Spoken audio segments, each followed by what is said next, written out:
Mamtakin mo ha, mga partners ha, at mga kababayan.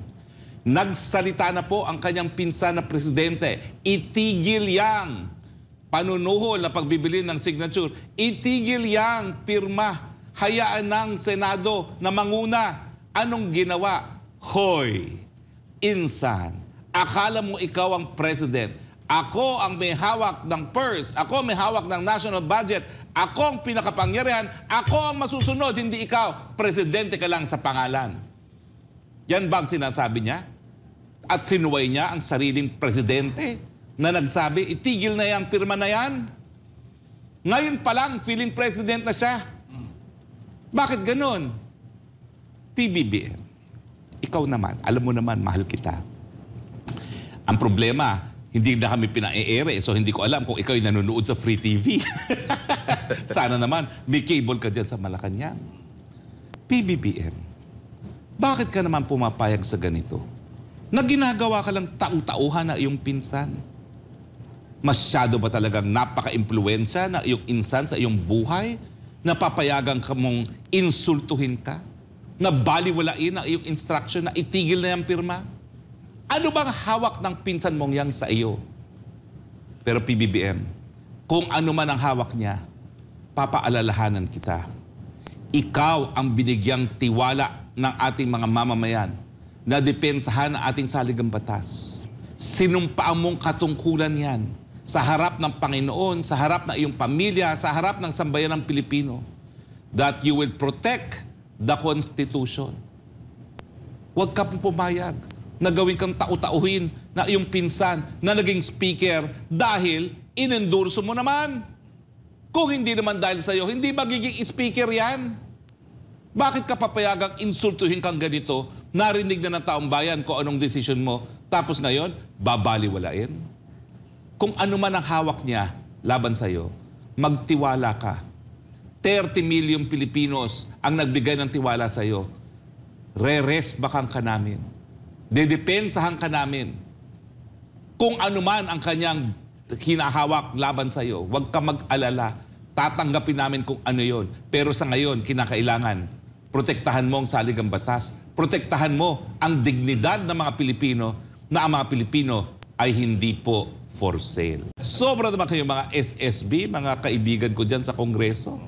Tapos ng budget, manindigan naman kayo, kakaya naman kayo. Paano kayo uuwi sa mga distrito nyo? Na alam naman ng lahat na mali ang pinag-uutos sa inyo.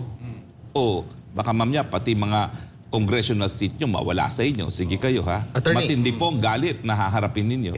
Oo, attorney, bakit hindi na lang kaya mag-antay sa 2028 na election? Bakit ganito? Ito may patunay na walang gusto talaga ang tao sa kanya at idadaan na lang niya doon sa paraan na baka makasingit siya. Kasi kung pagbabatayan natin ng survey, wala namang appeal. Walang dating, walang amor. Gahaman na lang sa kapangyarihan talaga yan. At siguro sabi niya, 60 plus years old na ako. Nag-60th birthday na yan. Doon sa birthday niya na hindi na ako inimbita. Baka may iwan pa kasi yung payong mo doon. Napakasarap pa naman ang buffet niya sa mga birthday niya dyan sa Shangri-La. No? Pero anyway, okay lang naman yan. Nagda-diet na naman ako, speaker, kaya hindi ko naramdaman na hindi mo ako inimbita sa iyong birthday. Okay lang yun. Attorney. Dahil violation of diet yan. Pero, ang punto talaga, bakit susuwayin pa ang presidente? Ang kapangyarihan mo naman, galing naman sa presidente. Wala ka naman mandato galing sa taong bayan. Ang mandato mo galing sa isang distrito out of 318 congressman. Iisa ka lang naman. Bakit gano'n? Napiling president ka na ino-overrule mo ang sarili mong pinsan? Wag naman po. Attorney, kamakailan, nagsagawa ng kilos protesta ang mga taga Davao bilang pagkundina nga dito sa People's Initiative na isinusulong po. Ngayon, bilang isang Juan de la Cruz o bilang isang Juana, ano ba, pwede bang habulin kung sakali man totoo sa speaker ang nasa likod at pwede bang magsampa ang mga ordinaryong Pilipino, magdemanda laban sa speaker? Pwede po yan po ipaglabag doon sa Omnibus Election Code. Yang pamimili ng pirma para sa PI na yan ay pinagbabawal at pinapatawan po ng parusa. Alam mo yung ginagawa nila na namimilisan ng boto? They're flaunting the law. They're saying, makapangyarihan kami, we are above the law. Wala kaming pakialam kung anong pinagbabawal ng batas. Basta gusto namin, dahil gusto niyang maging Prime Minister, gagawin namin. Papayag ba tayo niya mga Pilipino? Abay, gumising na po tayo, ha? Dahil kapag tayo pumayag dyan, baka mamaya burahin na lahat ng ating institusyon. Baka mamaya wala na rin niyang parlamento. Ako na lang ang hari. At ang feeling niya talaga, parang hari siya kasi naman, itong mga kongresista ko, mga kasama ko, over naman ang inyong SSB. Alam niyo ba yung SSB sa panahon ko? Sip-sip buto. Sobra naman kayo mga SSB, mga kaibigan ko dyan sa Kongreso. Tapos ng budget, manindigan naman kayo, kakaya naman kayo. Paano kayo uuwi sa mga distrito nyo? Na alam naman ng lahat na mali ang pinag-uutos sa inyo.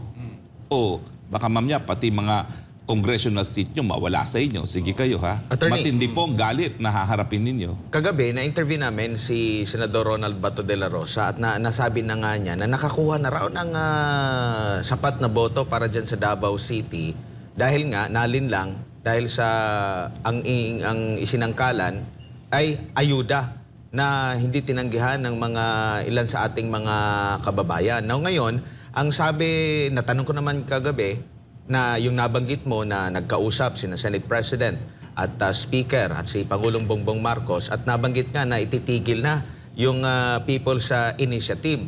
Nag-update ako sa kanya. Ang sabi niya, kung kayo ay nagtataka, lalo na ako, nagtataka rin ako, nasaan na yung sinasabi doon sa pagpupulong, which is nabanggit din ni Senate President Migs Zubiri. So, ang nangyari, meron pang nagsabi na, di ba, marami ng mga natanggap na mga pirma, marami ng mga bayan, munisipalidad na mga pirma ang natanggap ng COMELEC at hindi ito magiging epektibo kung wala pang petisyon. Di ba dapat hindi mo natatanggap yung COMELEC dyan? Considering wala namang petisyon, dinagdagan pa yung trabaho nila na dapat nakakonsentrate sila.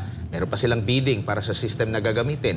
2025 na ang midterm election, yet tumatanggap sila nito. With that, wala pa naman daw petisyon na formal para sa People's Initiative. Well, tama yung sinabi mo, no? Na-isyak po ang mga senador. Dahil ang kwento pa ni Senate President Zubiri, mainit daw yung kanilang balitaktakan nung sila'y nakipagpulong kay Presidente nung araw ng Van de Honor. Pero kagabi nga po, kami po'y nakikiramay kay dating Executive Secretary Medialdea dahil pumanaw ang kanyang ina. Nakaratay po ang kanyang labi dyan sa Heritage, no? At ang libing po ay bukas, Wednesday, no? 8 o'clock in the morning after the 8 o'clock mass.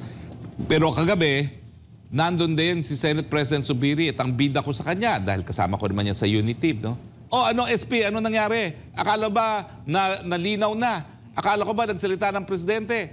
Abay, sinuway ang Presidente? Sabi niya, oo nga So anong gagawin natin? Laban. Dapat lang dahil sila unang-unang buburahin kapag natuloy itong PI na ito, no? So talagang lahat tayo in a state of shock. Bakit kaya feeling president si Mr. Speaker? Bakit siya feeling president na akala niya pwedeng baliwalain ang nautos na ng presidente? Ang sinabi na ng presidente, Senado, kayo nang manguna dyan.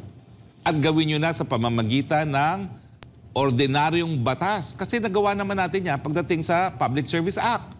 Lininaw naman natin na ang telecoms ay hindi kabahagi ng Public Service Act dahilan para mga dayuhan ay pwedeng mamuhunan dito sa capital-intensive na industriya ng telecoms. So yun ang mandato ng presidente. At sinasabi pa nga niya, ito nga po, dalawang mukha, double-faced.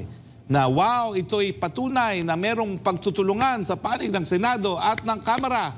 Pero habang sinasabi niya na makipagtulungan ng dalawang kamara ng Kongreso para dito sa Constituent Assembly, hayun, patuloy ang pamimili ng mga pirma. Bakit po ganyan? Wala na bang sinseridad sa pamumuno? Wala na ba tayong kahihiyan? Wala na bang isang salita? Wala na ba hong usapang lalaki sa harapan mismo ng ating presidente? Bakit ka ganyan? Para lagi kang updated. Ako nga pala si Bidaya ng mga oposisyon sa kasalukuyan mo. At sabi nga, galit na galit ang mga dapungan ang Pangulong Duterte. Kung hindi ka pa nakakapag-subscribe, isubscribe mo na yan!